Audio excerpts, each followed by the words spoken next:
back, not just in Ireland, but outside the shores of Ireland. And your Afro-Irishness is speaking for you everywhere you go. I love the fact that you're a woman who is proud of who you are, but is also demonstrating everywhere that we can overcome adversity and be whatever we want to be. It's my pleasure to introduce Vanessa, who is currently a health professional. She spent most of her years as an elite football player and is now working as a health officer with an international humanitarian organization, as well as being a content creator. Vanessa undertook her undergraduate studies in Michigan in conjunction with her football scholarship, and she returned to Ireland to finish her master's in public health in UCC. Vanessa then spent years playing with Wexford Youth and strived to become a professional footballer until last year. Vanessa now spends time working as a health officer with Concern and pursues presenting as a host on our own podcast, as well as joining other creatives to amplify Black voices in Ireland. It's my pleasure, Vanessa, to welcome you.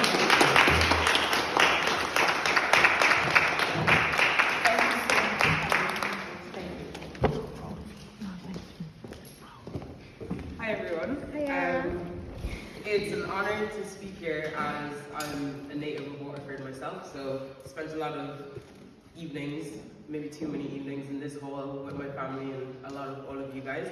I'm going to be nowhere as articulate as Momoba was, but thank you so much for that. But I was more going down the route of talking about challenges and overcoming challenges as an African diaspora.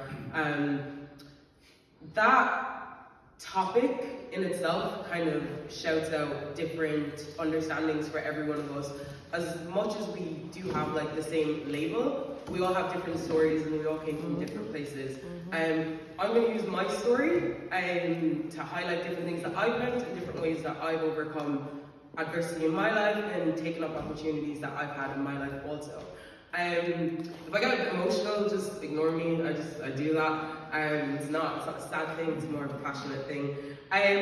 So as the majority of us here, I also moved to Ireland when I was about 6 years old. I started living in Atlantic House, which is the Dark Provision Centre in Tremor with my family.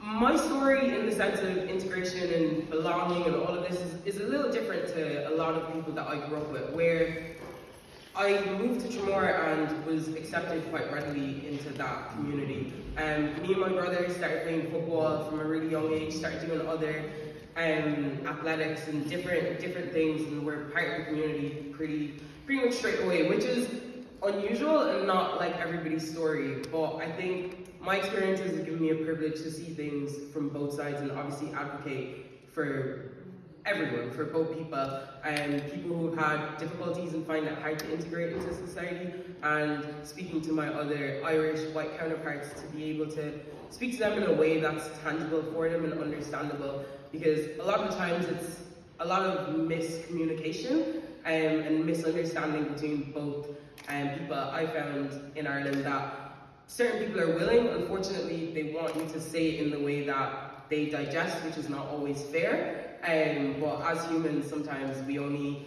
take things in the way we can, as we are limited in our capacity. So in playing football, I started to thrive at a very young age. I found my first set of obstacles, which challenged my identity greatly. I never thought of myself as African or Irish. I was just Vanessa, playing football, whatever. Until this moment where I had been, I'm getting emotional already, whoa. I had been playing football at a very high level and then got accepted onto the Irish team, but couldn't play because I didn't have an Irish passport. And then at this point in time, I had to reevaluate who I was at a very young age without understanding what reevaluating my identity was. In this moment in time, there were a lot of conversations around racism, about identity, about people not including me. I didn't really notice all of that. I just wanted to play football, to be honest, and still believe that that's the case. From then on, I had a very important decision to make. Was this going to be something that stopped me forever, or am I I going to keep going on? And that's where determination comes in, I feel, when it comes to the integration conversation. It is two-sided, but depending on who you're dealing with, the other side may not be willing to allow you. I think it's great to tell people to join sports, and it's great to tell people to join communities and all of these things, but what do you do when you get there and they don't want you to be part of it? And I think that's a conversation that needs to be had outside of this room. I think a lot of people in this room are on the one side. Thank you. A lot of people are on the one side of wanting to be integrated or trying to be integrated, but we are somewhat met with a closed door. This is not specifically my story, but I've seen it happen, and in this situation, I had to think about this in some way that I've never had to think about it before. But determination, and it's a responsibility of everybody who wants to be integrated to keep trying. You need to find somewhere that you fit in, and sometimes it's really hard, and that's why we all depend on each other, depend on other Africans, stay together, do you know what I mean? But sometimes we're not learning if we're only together. Studies show that the best businesses are the ones that are the most diverse, the ones that have different minds. And that goes for white people as much as it goes for ourselves also. And it's hard coming to a land that is not your own, quote unquote, and trying to adopt, assimilate all the other things that are necessary to fit in. And it's really hard to do this when you're continuously dealt with identity issues and all of this. But going back onto that, I had a burden of overachieving from a very young age. And everybody thinks it's a good thing, you know, in an African society, you're told to be a doctor, engineer, lawyer, or a failure. I think that's the four different options. But for me, neither of those are my options, but I was still overachieving in something that was unlike other black girls. I didn't see any other black girls when I was playing football. Till this day, I think I've only ever had 2 teammates and played against 1 other black girl. And I've played in America, Ireland, England, Lithuania. I played in a lot of places. And regardless of where I go, it's not a sport that's open to black girls. And even just the female football itself struggles. So trying to do this and trying to step into an area where you're the only one, identity issues will always creep up. So it's something where you always have to reevaluate who you are, and you only have as much information as you have. And I know that sounds very obvious, but you don't know that until you're trying to find information outside of yourself, and you're limited to who you are until you decide to reach out, right? That identification for me came extremely hard and hit me harder when I was in America, where in Ireland I was Nessa. I was able to be who I wanted to be. Like, people in Waterford knew me, people in Tremor know my family. I don't need to explain that I'm black and Irish. I don't need to explain that I'm Waterford and Irish. But I'm going to America and I'm saying that I'm Irish, and they're like, but you're black.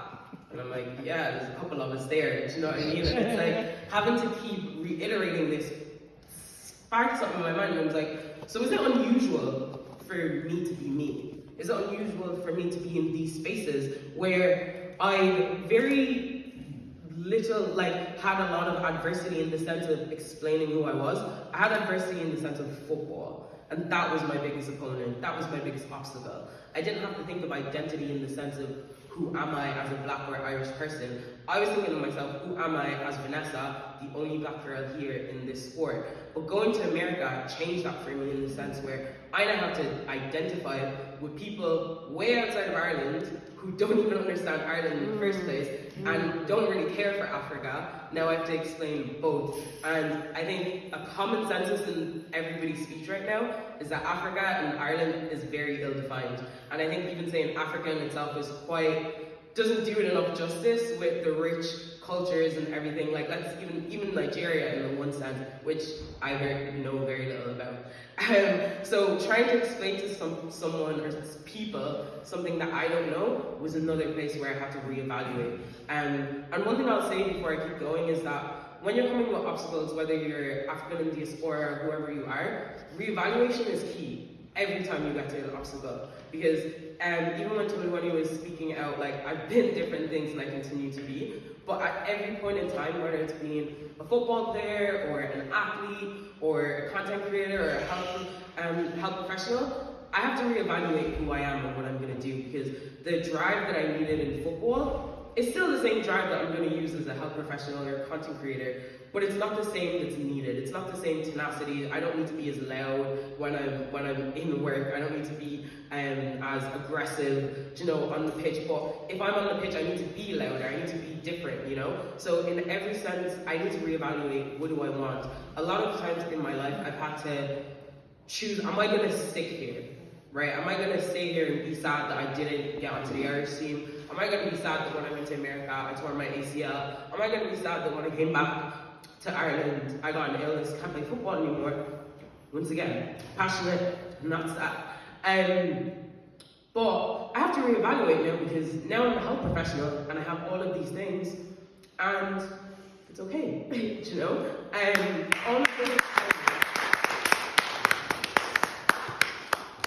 I hate tears, but so all of those things define who you are, and I'm not here, the reason why I'm telling you not to get sad over my story is because you have your own story, you know? Like, you don't need to be burdened by whatever I'm going through, and it's great to have solidarity, but what is it that's challenging you? What do you have to reevaluate? Are you a single mother? Thank you. I was going to say a word, I don't know if I'm allowed to use that here. Are you a single mother in a part of Ireland that nobody knows you, and you have to figure out, how am I going to keep my identity that I've always grown up with and give this to my kids? Are you a kid that's grown up, probably dragged here today, figuring out, like, who am I? My classmates don't like me, my teacher is being the worst person ever. Like, how am I going to do this? People are calling you loud, people are going to do whatever. Like, whatever you're going through, you have to reevaluate. And at every point in time, you need to know who you are. And that doesn't mean in identity. Sometimes it just means, like, the task we did together today. Like, what is 3 words that define you, and stick to that. Like, every time through my life, I may not have consciously done it, but I know that it's the same things that got me through that all the time, whether it's with my family or by myself, or in a different country, or with my teammates.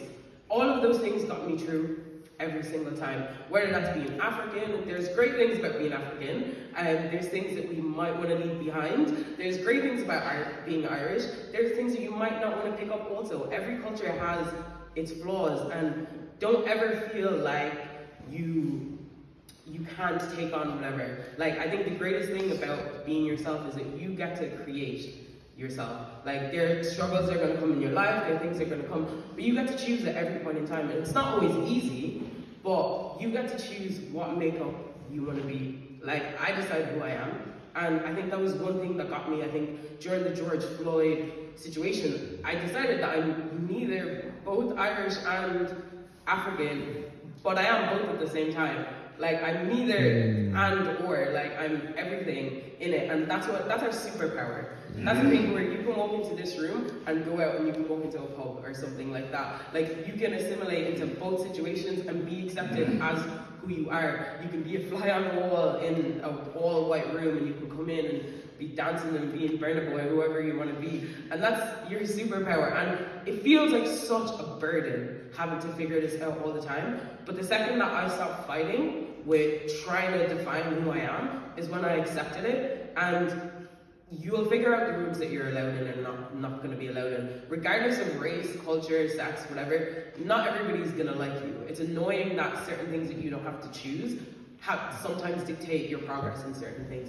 But your values in yourself, and this is what I literally had this conversation yesterday with Tulu, like, your values in yourself, it's not in the money that anybody's paying you, it's not in whatever, it's not in an Irish passport, it's not in a status, and these things are objective things that define us in society. But even if you had all the money in the world, even if you succeeded, who are you? And this is something that I had to ask myself. I said, if I was going to become a professional football player, I don't want to work 15 years of my life to get there and not know who I am, and not know and choose that this is what I don't want.